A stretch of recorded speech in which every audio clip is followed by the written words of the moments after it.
so I think we're gonna go ahead and get started. I'll do a quick introduction for the teams, but just some housekeeping. This session will be recorded and posted onto YouTube after. So if you want the link or want to send anyone else the link, you can go ahead and type an email address in the chat, and we will email you a link after. We're gonna hold all questions until, or we're gonna have a question and answer at the end. So throughout the presentation, if you have any questions, you can go ahead and, oh, sorry, it says that we're having mic difficulties.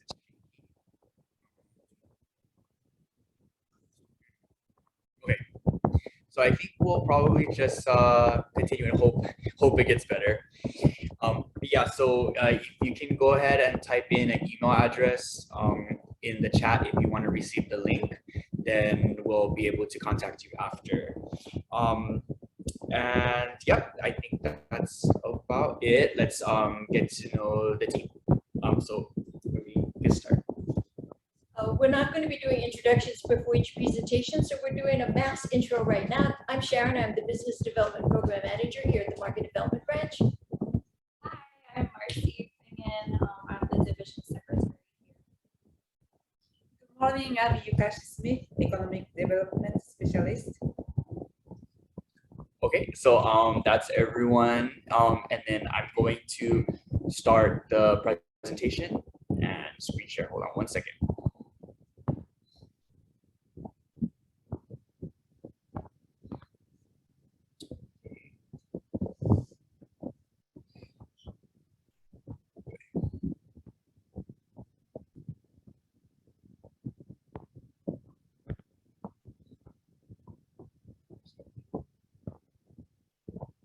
Hey everyone, thank you everyone for coming today. This is the USDA Agricultural Marketing Service Specialty Crop Block Grant Program presentation. Everyone's email address is on the bottom right there, and phone numbers just in case you want to connect after today's meeting. For today's agenda, we're gonna be talking about the Specialty Crop Block Grant Program fiscal year 22 changes, solicitation information, proposal submission procedures, compliance, insurance, forms, and application. And right now, I'm going to turn it over to Sharon. Okay. Hi, everybody. There were two major changes for the fiscal year 22 program, and they're pretty major. The first one has to do with the performance measures.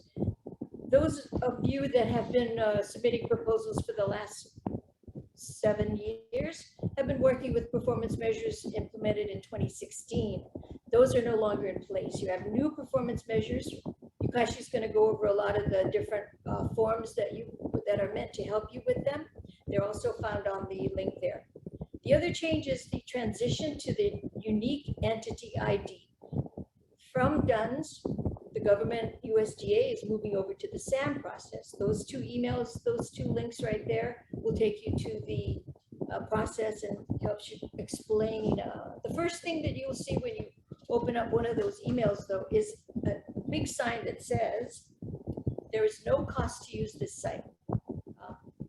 So if you get ads or on and on to say, hey, enroll for $550, please just ignore. The site is offered to you at no charge. For this, very important to note that for this particular fiscal year 22 application, you can still use your DUNS number because the change does not occur until April 4th. I have received at least 3 emails reminding me to transition to the unique entity ID. So please pay attention to this change on April 4th. If you currently have a DUNS number, you already have been assigned a unique entity ID, okay? For the Specialty Crop Fiscal 21 COVID, which has not come out yet, you will be using your unique entity ID at any opportunities after April 4th. Okay, so those are the two changes. More to come on these later in the presentation, and I'm going to turn it over to Marcy now. Oh, wait, one more. Oh.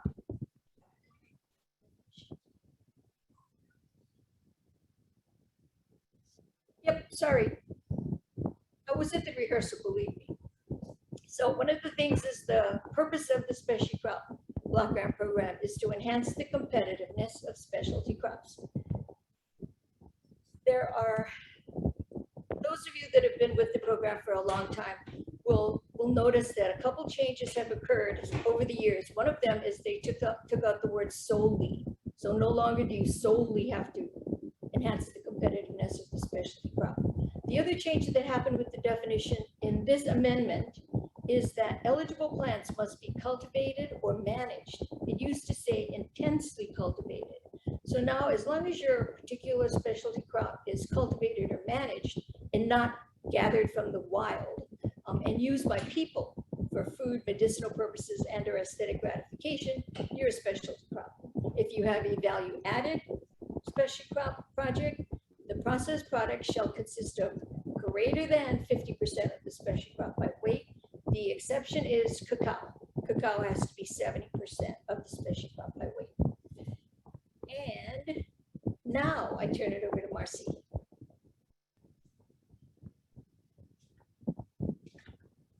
Hi, everybody. So to apply for a grant, you will need to visit the Hawaii Award and Notices Data System website, also known as HANS, which is shown on the screen here. This website displays notices and solicitations that are currently open within the state of Hawaii. When you get to this page, you will need to enter a keyword like agriculture or specialty crop block grant program, and the results will show any solicitations that are currently open to the public. From here, you'll be able to review and download the documents pertaining to that specific solicitation. And here is that website. All proposal submissions should be sent to the HDOA.addrp@hawaii.gov email address.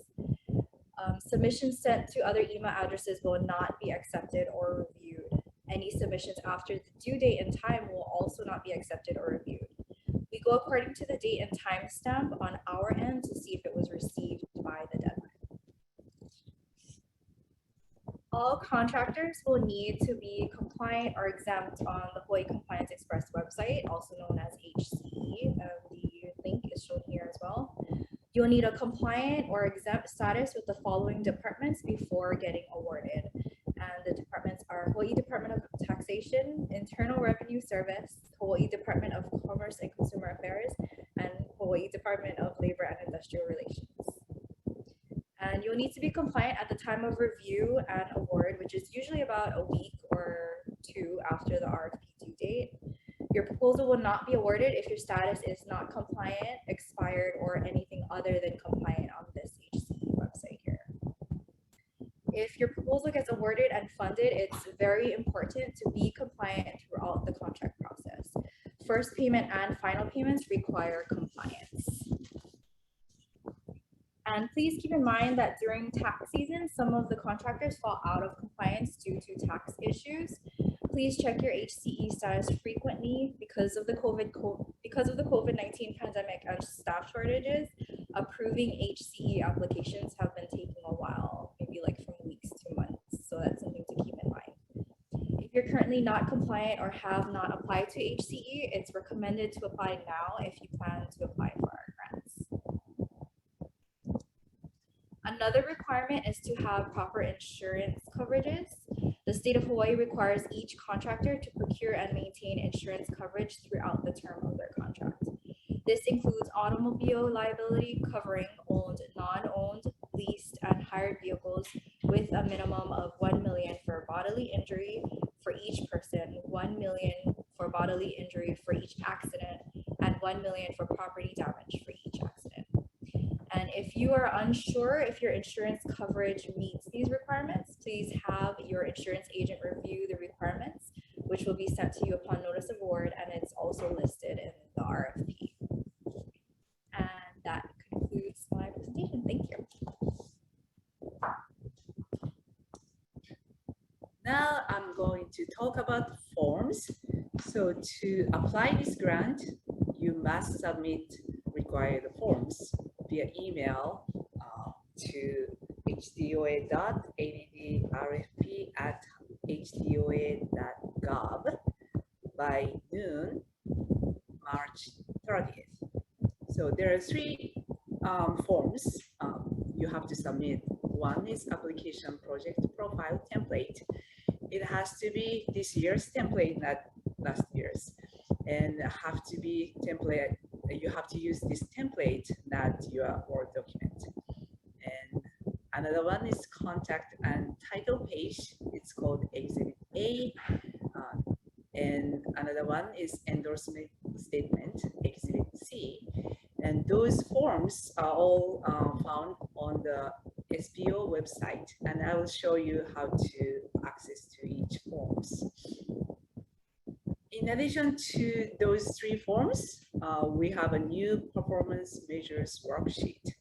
This is a new form for this year, and you can either use this worksheet and fill out your measurable outcomes and indicator using this sheet, and you can submit along with the three documents above, or you can pick and choose outcome and indicator from this worksheet and copy and paste to your template project application project template, and then you submit as one application. That's either one you can do.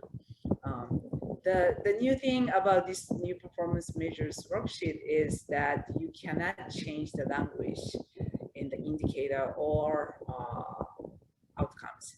So therefore, either you copy and paste or you use this worksheet as an attachment. And the most important forms you can find in this SPO website must be the Specialty Program 2022 Request for Proposals and Application Guidelines. This one has 44 pages long. I strongly encourage you to download this request for proposal and save it on your desktop, and you go to see this proposal, RFP, whenever you have questions, because it has all the instructions how to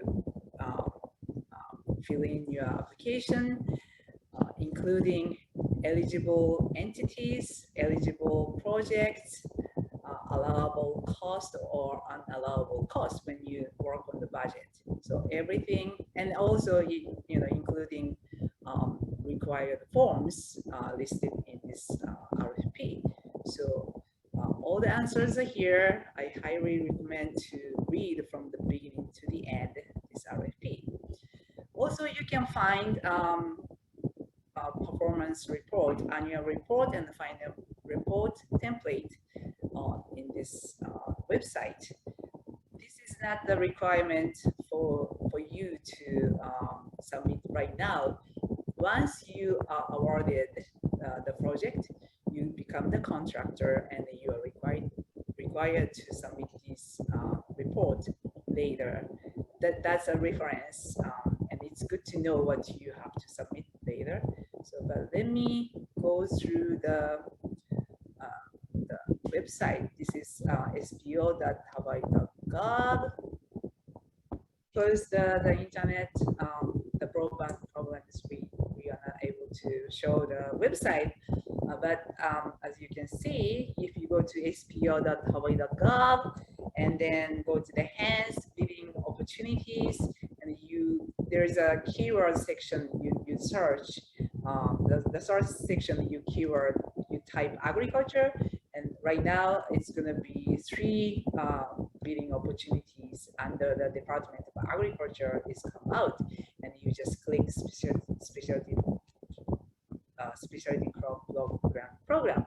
Then you can find those forms listed, and then I recommend you to download at least like RFP and new performance measures worksheet and 3 forms on application project profile template, Exhibit A and Exhibit C, because those 3 forms are required to submit your proposal, and then in complete application will not be reviewed by the evaluation committee. So now I'm turning over to Sharon. Hello. So what we're trying to do is to pretty much take the mystery, as we always say, when we have these webinars, out of applying, so that you're not afraid to apply, you know what you're doing. So we're going to go through the application template, I think.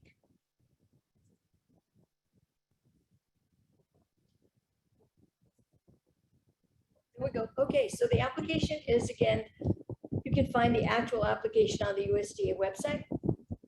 Starting with the first page, I have my copy here, project title. So the project title is 15 words or less, and this project is how this title is how your project will be identified in all the official websites, such as the USDA awarded grants website, the USDA final reports website. This is the name of your project, so be careful with it. For purposes of this discussion, I'm going to use the title Growing Spices in Hawaii. 4 words, okay? Doesn't have to be long. The duration of the project should be 2 years and end before June 30th, 2025, whichever is sooner. Okay? Project partner in summary. So for my Growing Spices in Hawaii, my project partners are going to be the Go Farm people, the Go Farm program. I'm going to involve the Hawaii FFA program, and I'm going to involve CTAR. Okay, and you'll notice this is statewide partners. Project partners should be statewide. If your project partners are basically limited to a neighborhood or a county or an island, you do not have a statewide project. Your project needs to be more expansive than just a county project. If you do have a county project, that's great. Right now, Maui County has a grant program out there for small business. Your project is more suited for Maui if it's Maui centric. Okay, so again, your project partners should be named, and if you name a project partner, be sure to have a supporting letter of support from them, because the evaluation panel, as we read your proposal, we're going to say, wait a minute, the applicant is saying that they're going to be close ties with the Go Farm program, and yet there's nothing in their proposal to substantiate that Go Farm even knows about this. Okay. So the next part of it is, oh yeah, okay, the project purpose. Okay, I don't know why we missed that, but we missed it. So the project purpose, you'll see that there's a provide the specific issue, problem, or need that the project will address. It's just a tiny little space, but all you have to do is enter, because it's a Word doc, and the space there will expand. So what is your purpose? Decide on what your purpose is. In my case, the purpose that I've written down is Hawaii has microclimates, and the conditions to grow spices that are grown in the same latitude, such as the Middle East, India, and the Philippines. The purpose of my project is to introduce to these 3 partners the spices that they might want to add to the specialty crops that Hawaii offers to its people. Okay, simple. It's not necessary in this project purpose section to give us the background of your organization. It's not necessary in this purpose to tell us about you. We want to know about your project. Don't spend time and energy, telling us about, all the things you've gone through in your tenure. That's important. I'm not saying it doesn't matter, but what we want to see here is about your project. What is the specific issue, problem, or need that the project will address? Okay, now you have to think about now that you have a purpose, what are your objectives? In my case, my objective was to increase knowledge of growers of 3 spices. And my spices are the ones that I like: green onion, cilantro, and mint. Okay, so name them in your objective. What is it? Okay, then the second objective I have is provide assistance to Go Farm graduates and Hawaii FFA students. You'll see later in this presentation why 5 objectives is discouraged. Okay, I mean, if you feel you have 5 objectives and you're passionate about them, go for it. But later in the project, in this project template, you'll see that The more objectives you have, the greater the work on your part, the greater the reporting. It's not going to strengthen your proposal to have 5 objectives. What we want to see is how does your objective support your purpose? That's what's important about an objective. Okay, so the project beneficiaries, it's a quantity. It's not all the people who enjoy green onions, cilantro, and basil. That's not it. It's going to be the 10 students from Go Farm that we talk to, and the 10 Hawaii FFA students. Those are the beneficiaries. So 20, that's the number. How does this project directly benefit the disadvantaged farmers? Read the definition, and that's a yes or no. Does this project directly benefit beginning farmers? Read the definition, and that's a yes or no. Okay. So the next thing that happens on the project template is the statement. Oh, you see? Yeah. Okay. So the next thing is to hit this statement of enhancing specialty crops. You have to click it. It's important. If you can't click this box, it means your project is ineligible. Okay. This next part has to do with, it's more for the panel, yes, but more for the USDA. They want to know, have we funded this project before? Are we double dipping? Is it a duplication of something that you worked on before? So spend some time with it, because if you don't spend time on it and we submit your proposal to the USDA for review and final approval, they'll come back and say, we need to know more about a previous project that we funded. Okay, so pay attention to this side, to this particular. And then that last thing on your slide, describe the likelihood of the project becoming self-sustaining and not indefinitely dependent on grant funds. We do get a lot of pushback on this section from the USDA. They do not want to be funding the same project year after year after year. So in my case, it would be, once we've disseminated the information, once we've shown the students how to do it, we'll post all our sessions on YouTube. There should not be any need after this particular funding cycle to fund it again. Okay. Other support from federal and state grant programs refers to the previous section on has this project been funded before. External project support is important. If the Hawaiian Telephone Company, for instance, has said, you know, I'm going to support this project because I want Hawaii FFA to become more vibrant, something like that stated, you need a letter. You need a letter to show what is their external support. Do they know about, you know, show us proof that they know about it. Now here comes the part that we talked about, you guys, the expected measurable outcomes. Okay, these are new. Right around now, or maybe a few steps beforehand, I'm hoping that you would have reviewed all the new performance measures and got a feel for what the government wants to measure. Okay, what is it? So again, I'm going to say what Yukashi said earlier, do not change the measures or the language in the text. There are some states that if you do change the language, your proposal is automatically ineligible. You're disqualified. And why is that? Because we, the state, have to report to these measurables. So if you change them, we don't have anything to measure. Okay, so in my case, I went to my outcomes and I said, I'm going to choose outcome number 2, increasing access to specialty crops and expanding special crop production. For the performance measures on that, I chose outcome 2.1 and outcome 2.2. I'm sorry, not outcome, indicator 2.1 and 2.2. I'm using the worksheet that you guys should refer to that you can find in the SPO website. So outcome 2, increasing access, indicator 2.1 is the number of stakeholders that report that gain technical knowledge about producing, preparing, procuring, or access. Indicator 2.2, number of stakeholders that reported producing.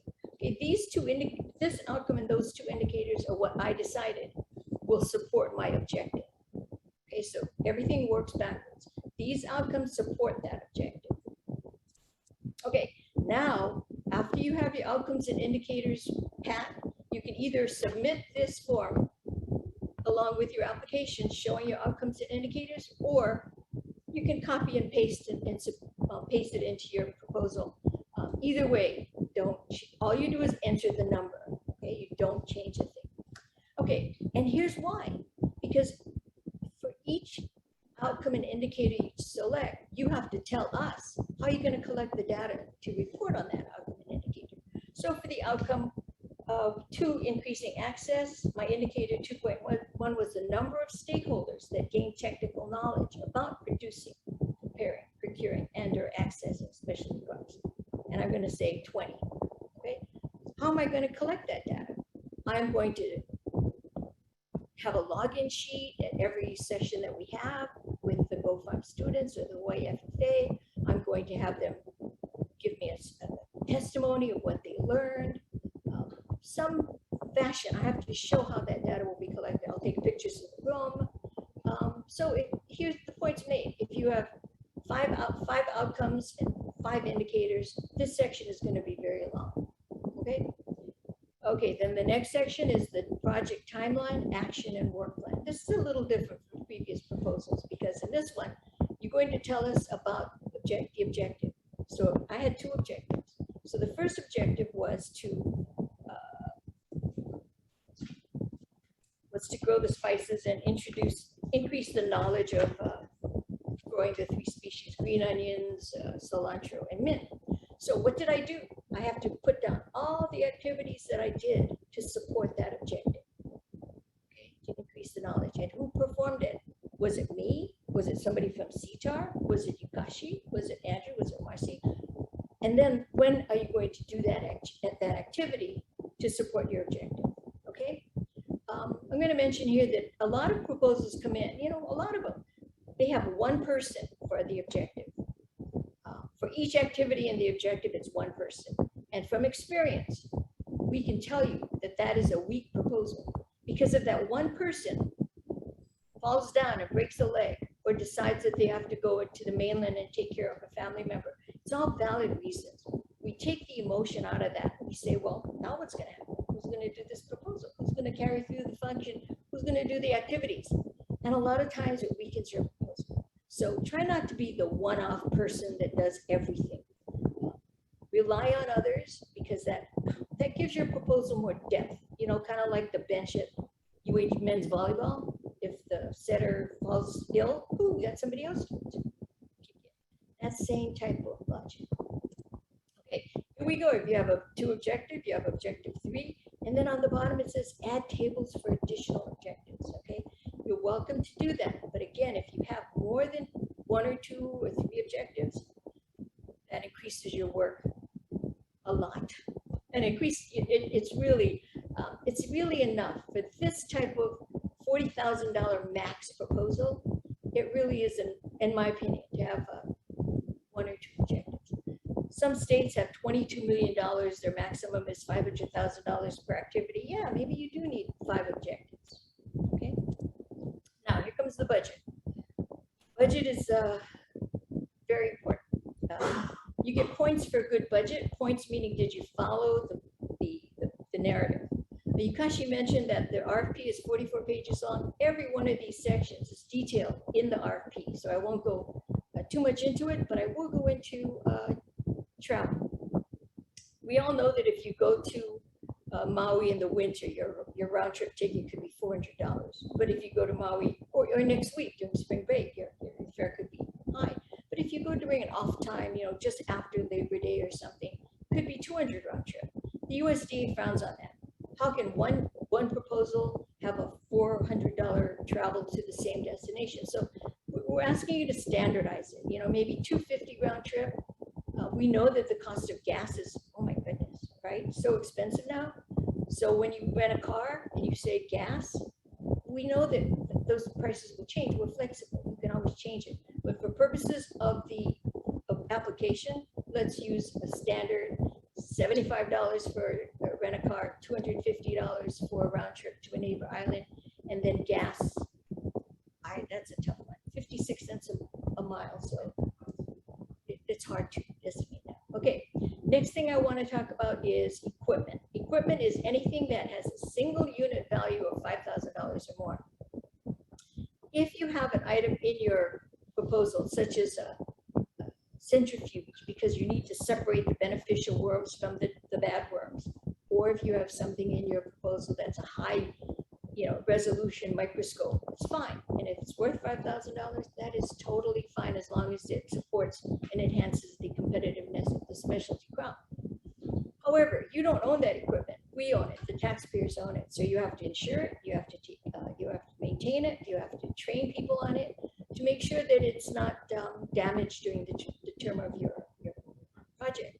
And after the project, when the equipment is no longer needed, it goes back to the state. Okay? There's a long list of disposition of equipment. Supplies. Supplies is anything that's less than $5,000. It can be chainsaws, it can be a plow, it can be a shovel, a wheelbarrow, but it has to be itemized and cost per unit. We have had many, I'm going to say many proposals come back because the reviewer wants to know the unit cost. And if you do have a unit cost that's $500, they're going to say, where did you get this? So, Amazon quote or something is good. Also, if you rent equipment, rental equipment falls under supplies, not under equipment. If you rent a truck, you rent a tractor, supplies. Okay, contractual is anything that involves a contract. Did you rent a car? Did you sign an agreement? It's a contract. Did you rent a hall for a meeting? That's a contract. Okay, and here is all the different categories or the category where you have to detail it, and you'll see that in every category it says justification. Okay, so if I hire a contractor to, personnel. So if there's somebody in your group that you're going to pay to do work, you need to say why that person and why is that person necessary. Justification is very important. Fringe benefits are fine. Travel, again, itemize each destination, type of expense, unit of measure, number of units, cost, very important. And then underneath, travel justification. Funder wants to know, why are you taking this trip? If you have to go to India, in my case, with spices being so important and growing in that sector of the world, I might have to go to a conference in India. I have to list it. It does require prior approval. As long as you have justification, you're good. Okay, check, confirm with your travel policy. We talked about equipment. There's explanation in this and in the RP. Supplies. Again, very important to do the per unit cost. A lot of proposals come in by saying varies. No, you got to give us a per unit cost. Undetermined. No, you got to give us a per unit cost. Number of pieces, acquired when, and funds requested. Okay. Strengthen your proposal by giving us the information that we need. Again, the contractual. Anything that you sign a contract with, agreement, that's a contractual. And then the justification. Why that person? And then you have to tick that box that says, I conform with procurement standards. I didn't just hire my son. Okay. And if I did hire my son, why did I hire my son? Other is freight, stamps, printing, refreshments.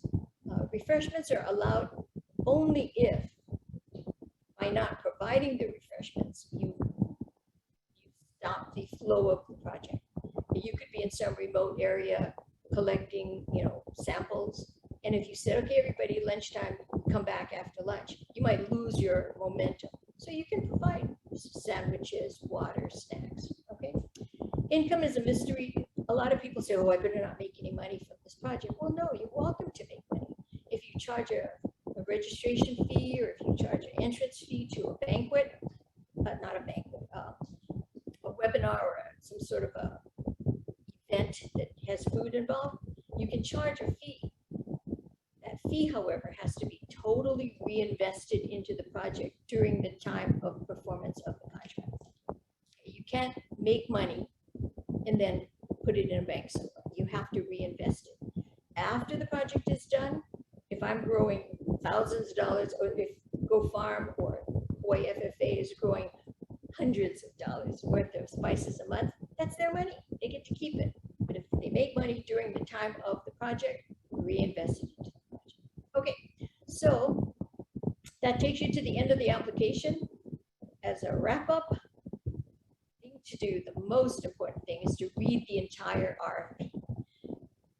Marcy, Andrew, Yukashi, myself, we all get questions. And it's like, if you read the what we want to say is, if you read the RFP, you would have understood that was a requirement. So please read the RFP. You know, we had a proposal for Korean natural farming. They needed alcohol. Sorry, alcohol is not an allowable expense, no matter what you use it for. Okay, read the RFP. Decide on the purpose of your project. Okay, once you have your purpose, you're on your way. Now you can determine the objectives that you need to achieve that purpose. Do not change the wording of the performance measures. I'm sorry, that's probably not the last time you're going to hear that. Now you have your purpose and your objective. You want to select the proper outcome that supports your objective. Once you know, you can read your outcomes and indicators now, so you know basically where you can head with your project, in what direction you need to go.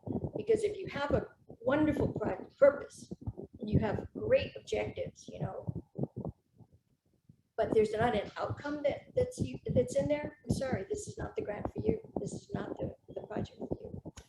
So you choose your outcome to support the objective. Then you check your outcomes and you have to check the associated indicator. And I put a parentheses around the plural because you could have just one outcome. You could have just one objective. You could have just one indicator. Your indicator has to quantify, again, quantify, it's a number, or convince the outcome has been met. You have to convince us that by what you're going to do, you're going to meet your outcome, okay? And then describe in detail the data collection methods that will prove the indicators were quantified. So photos are good, tablet logs are good, but something that proves that you met your indicator, okay? So hopefully that takes a lot of the mystery out of applying for this Special Crop Block Grant Program Fiscal 22. Back to Andrew. Hello everyone, thank you so much. I'm gonna stop the screen share. One second.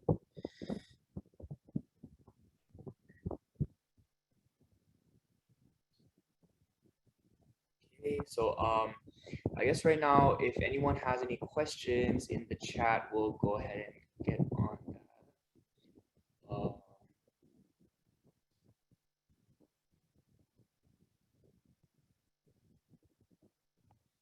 So we have a question about, is international travel permitted in this program? International travel is permitted in the program, but if you read the RFP provisions, it has to be pre-approved. So we would, when you put it into your proposal, we would actually call, if your proposal makes it through the process and you're among the ones that are going to be funded, we would actually call or email to the USDA reviewer and say, take a look at this international travel. Is that going to be allowed under, is the justification strong enough? They might have some reason they don't want you to travel to Libya. They might have some reason they don't want you to travel to Russia right now. So that kind of approval is what we want. It's not a gotcha. It's not something that we want to say that's why we're not going to fund you. But it is something that to see if the United States government will approve that type of travel. Mine is for real.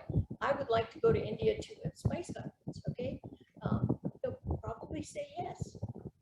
The provision, however, is that you have to take a U.S. carrier. There are certain rules and regs that they're, you know, once we know that you're going to be going internationally, we want to make you aware of the pitfalls in doing something wrong, you might say. You know, you can't fly a foreign carrier. You have to, all your goods and services have to be on U.S. carriers, blah, blah, blah. So yes, it's allowed.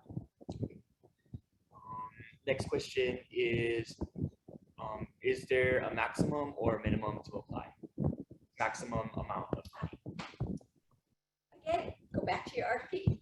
You guys, she's laughing.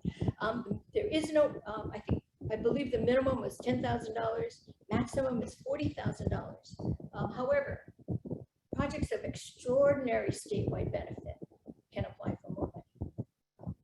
I remember a seed project submitted by the Koala Center that we funded at about $60,000, I think, but the benefit was extraordinary. It was basically they're going to test seeds and find the varieties that do well in Hawaii's climates, and once they test it, they will make it available on their website for farmers that are interested in securing this. And what it did is it took the risk out of starting to grow soybeans. It took the risk out of starting to grow pole beans. We know that these types of seeds are maybe even resistant to the diseases that would be attacking your plant. So yeah, extraordinary statewide benefit. We have for this round, fiscal 22, we have about $400,000. So at 40,000, we can fund maybe 10 projects. Okay, so we would take a hard look at a project that came in the door at $100,000, because what that means is we can't fund the other projects. Okay. What organizations or individuals are eligible?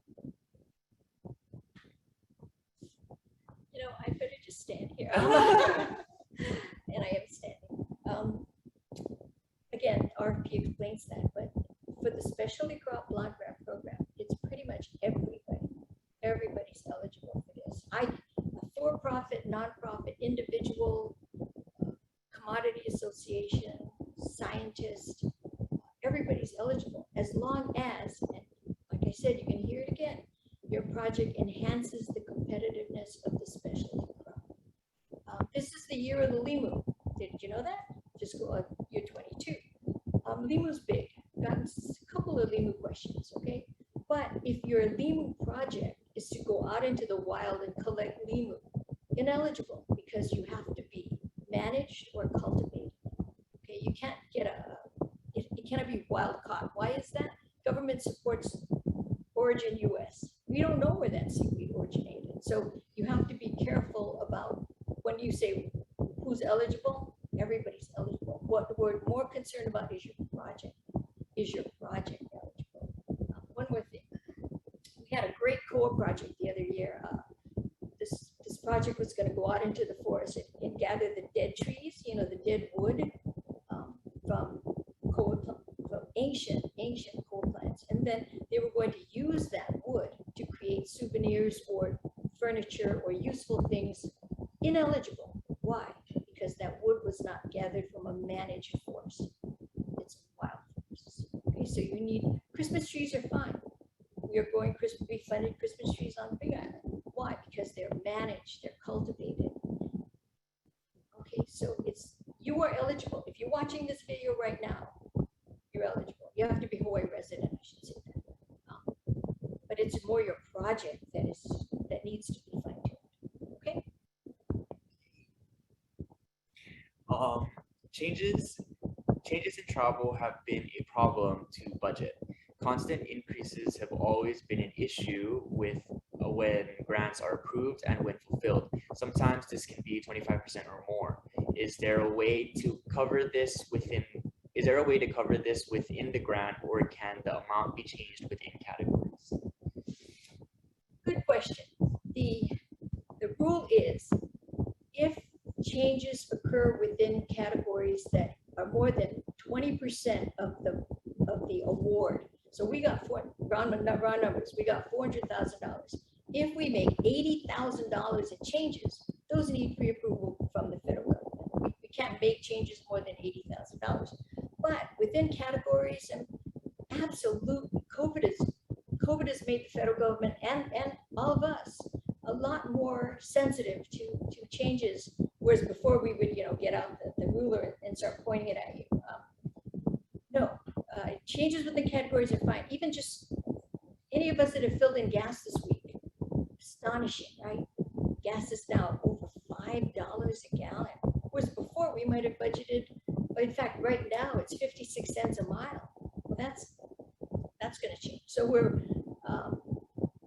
yes, changes are allowed.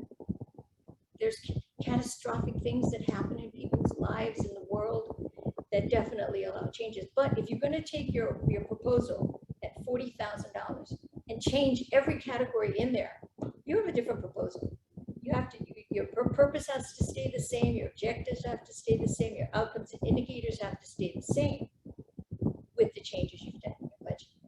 Okay?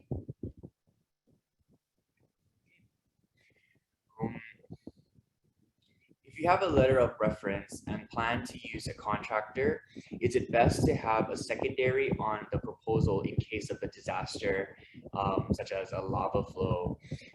Or is it fairly easy to change up during the grant's life? I don't understand the question. So what you're saying is you're gonna, if you have a letter of reference applied use of contract. Okay, so let's say your proposal has to do with something on the Big Island, because that's what the law is for, right? And you're going to be using a contractor on the Big Island. And you're saying if disaster happens and your contractor's facility is covered with lava, is it good to have a secondary? I'm going to say no, because if that happens, we would work with changing the proposal. We don't want you to worry about third or second, a line of succession of people that will step up if you. What we're saying is don't make yourself be the only person working on the proposal.